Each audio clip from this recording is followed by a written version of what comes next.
नमस्कार मंडळी. आज मस्त गावरान बेत आहे चमचमीत खेकड्याचा रस्सा. तर आज आणले होते खेकडे.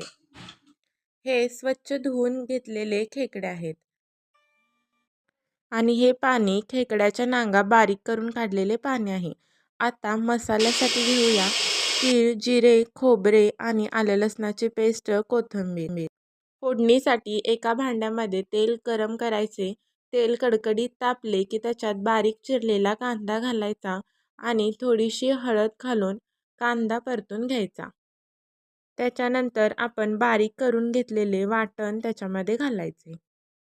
मसाला तेल सुटेपर्यंत भाजायचा आणि तेल सुटत आले की त्याच्यामध्ये लाल तिखट टाकायचे आणि गरम मसाला घालायचा.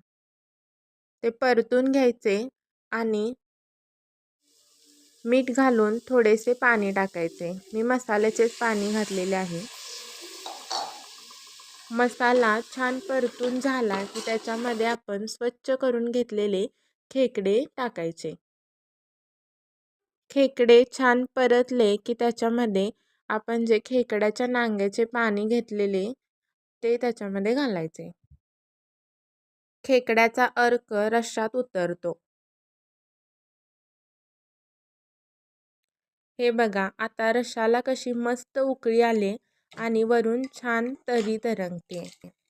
तुम्हाला आवडली का रेसिपी? कमेंट करून नक्की सांगा. थँक्यू.